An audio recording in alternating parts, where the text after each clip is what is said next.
દાખલા નંબર 9 અધિક નફાની પદ્ધતિમાં આપણે દાખલા ગણવાના છે, જેથી કરીને 3-4 દાખલા આવા ગણશું એટલે વાંધો આવશે નહીં. તો આગળ રકમ વાંચીએ. દાખલા નંબર 9 પેજ નંબર 106 ઉપર આપેલી છે.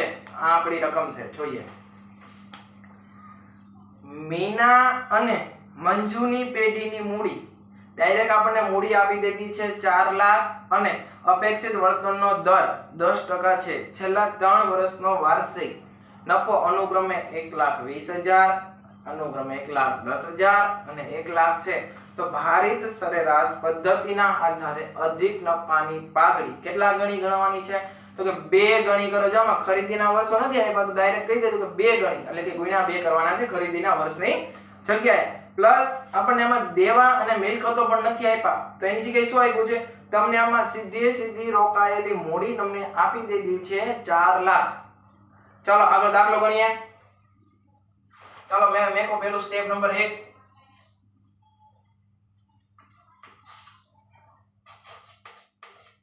રોકાયેલી,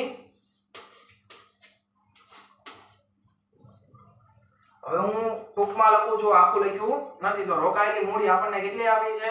4 લાખ આપી છે. તો 12 લખી નાખો સીધા. 4 લાખ. એની પછી હું માંગ્યું છે આપણને તો કે અપેક્ષિત વળતરનો દર સ્ટેપમાં 2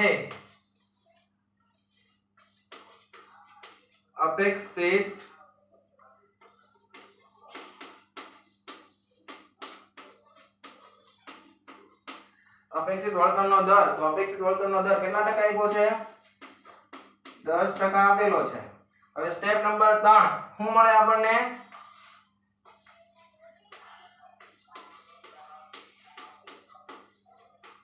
અપેક્ષિત નફો.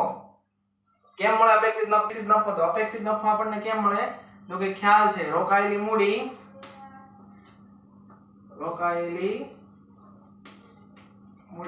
ગુણ્યા અપેક્ષિત વળતરનો દર. રોકાયેલી મૂડી કેટલી છે? 4 લાખ ગુણ્યા 10% કરી નાખો તો પણ ચાલશે. 4 લાખ ગુણ્યા 10% કરો એટલે તમારો બારે આન્સર આવશે 40,000. તમારો આન્સર આવશે કેટલો? 40,000. ચાલો આગળ સ્ટેપ નંબર 4. તો સ્ટેપ નંબર 4 તમને શું કહે છે? ભારિત નફો આપેલો છે. આમાં જો આમાં તમને થોડું અલગ આપેલું છે. ભારિત નફો આપ્યો છે તો જોઈએ આપણે કે અનુક્રમે ભારિત સરેરાશ નફાના એટલે કે ભારિત સરેરાશ પદ્ધતિના આધારે પાઘડીની 2 વર્ષની ગણતરી કરો.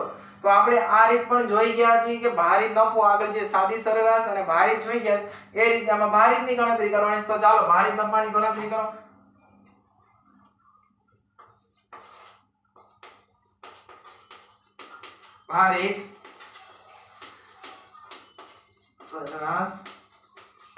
ભારિત સરેરાશ નફો. તો આપણને નફો કઈ રીતના આપ્યો છે? રકમમાં જોવો તો નફો આપણને આપ્યો છે ક્રમશઃ આપ્યો છે. 1 2 3 આપણે ક્રમ આપી દઈએ અને પછી એને બહાર આપીએ અને પછી એનો નફો જોઈએ તો 1,20,000, 1,10,000 ને 1 લાખ આપેલો છે. તો આમાં ઘટતી પદ્ધતિ. જો આપણે જ્યારે ભારિત નફાના દાખલા ભણ્યા ત્યારે મેં કીધું હતું એટલે કે તમને કીધું હતું કે જ્યારે ઘણીવાર એવું બનશે કે ક્રમશઃ નફો વધતો હોય અથવા તો ક્રમશઃ નફો ઘટતો હોય તો આપણે 3 વર્ષ આપ્યા છે તો અહીંયા વર્ષની સંખ્યા લખીએ, વર્ષ લખીએ, નફો લખીએ, એની પછીનું કોલમ કયું બનશે આપણી પાસે? ભારનું બનશે અને પછી બનશે ભારિત નફો.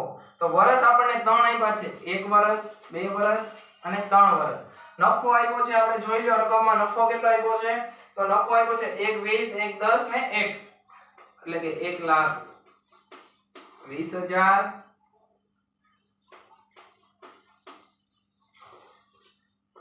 1,10,000 અને 1 લાખ. હવે ભાર તો આપણને ખબર છે કે ભાર આપણે શું આપીએ છીએ? ક્રમશઃ ભાર 1 2 અને 3.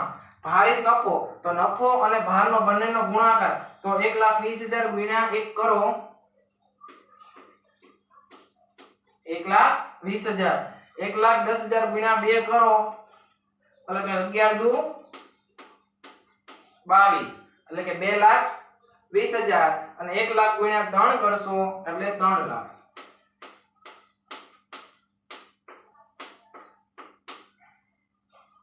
તો હવે આપણે દાખલામાં આગળ તો કે અહીંયા કુલ ભાર અને કુલ ભારિત નફાનો શું કરવાનો છે સરવાળો। ચાલો કરો સરવાળો આગળ।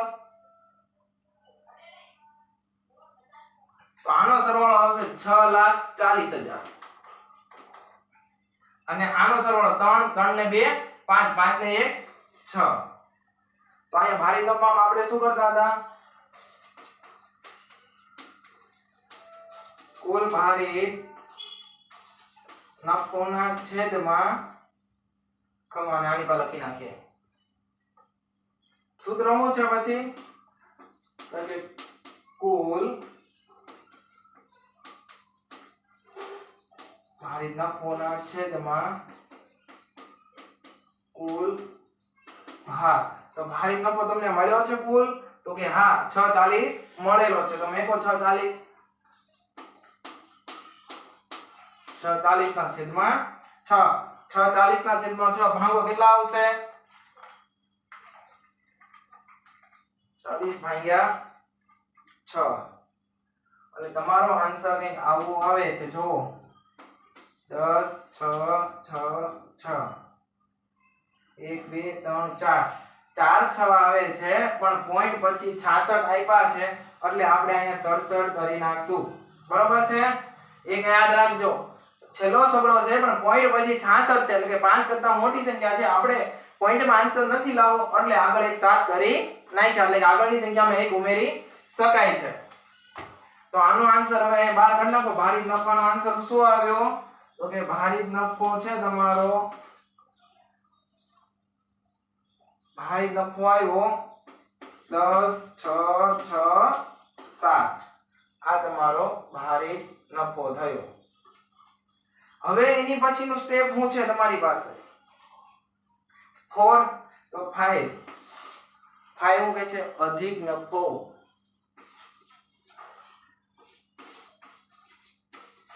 અધિક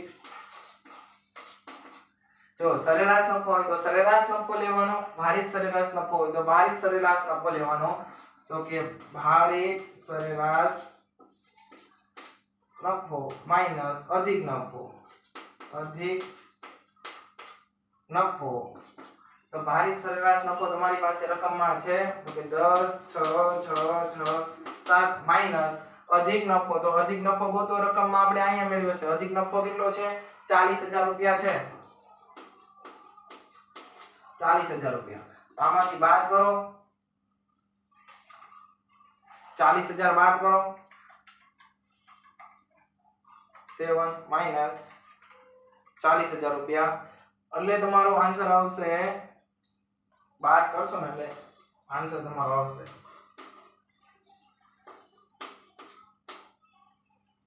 66,667 ઈ તમારો શું થશે અધિક નફો થશે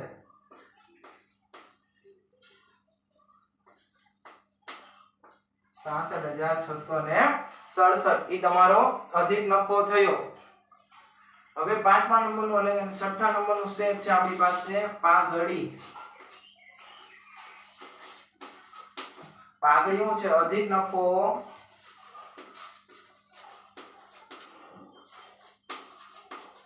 નફો ગુણ્યા વર્ષ તો અધિક નફો કેટલો આપ્યો છે અધિક નફો અહીંયા રહ્યો 66,667 ગુણ્યા 2 વર્ષની પાઘડી આપણને કીધી છે એટલે તો એને ગુણ્યા 2 કરી નાખો ચાલો કેલ્સીમાં ગુણ્યા 2 એટલે 1,33,334 આન્સર આવશે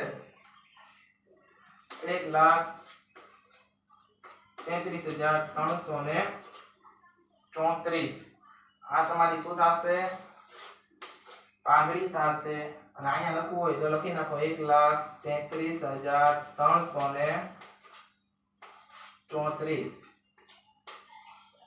આ થઈ તમારી પાઘડી। ચાલો દાખલાનું ફટાફટ રિવિઝન કરી નાખીએ. હાલો, સૌપ્રથમ આપણને દાખલા નંબર 9 માં 106 પેજ નંબર પર રોકાયેલી મૂડી, તો દાખલામાં આપણને ડાયરેક્ટ મૂડી આપી દીધી હતી, મિલકત અને દેવા આપ્યા નતા. એટલે ઘણીવાર બની શકે કે દાખલામાં ડાયરેક્ટ મૂડી આપી દે, તો 4 લાખ મૂડી આપી હતી. પછી બીજા નંબરનું સ્ટેપ હતું આપણું અપેક્ષિત વળતરનો દર, તો એ પણ આપણને રકમમાં આપી દીધેલો છે. કેટલો? 10% આપી દીધેલો છે. અપેક્ષિત વળતરનો દર મળ્યા પછી આપણને શું મેળવવાનું? 3 નંબરનું સ્ટેપ. તો 3 નંબરના સ્ટેપમાં શું કહે છે? અપેક્ષિત નફો. તો અપેક્ષિત નફો કેમ મળે? તો કે અપેક્ષિત નફો બરાબર રોકાયેલી મૂડી ગુણ્યા અપેક્ષિત વળતરનો દર અને છેદમાં 100. જો ડાયરેક્ટ ટકાની નિશાની સાથે ગણશો તો કાંઈ નીચે 100 લખવાની જરૂર નથી. એટલે તમારો થશે 4 લાખ ગુણ્યા 10 કરશો ટકા એટલે સીધો 40,000 આન્સર આવશે. અને પછી તમને નીચે કઈ આપેલું છે ક્રમશઃ ભારિત નફો એટલે કે ભારિત સરેરાશના આધારે ગણવાનું છે.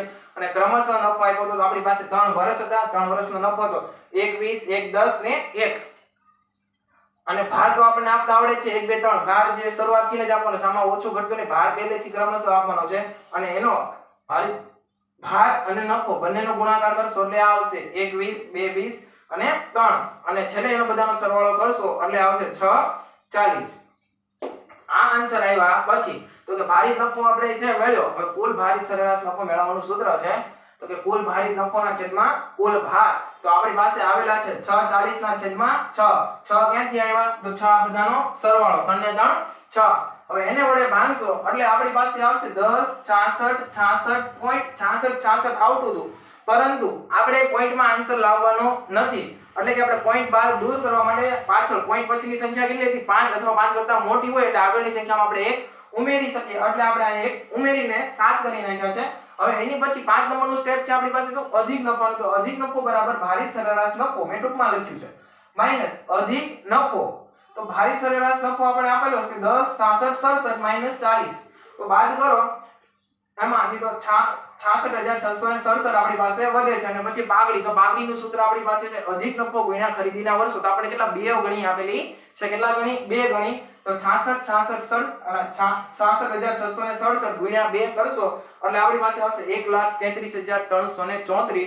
એ આપણી થઈ પાઘડી. આ તો દાખલા નંબર 9. ચાલો લખી નાખો ફટાફટ.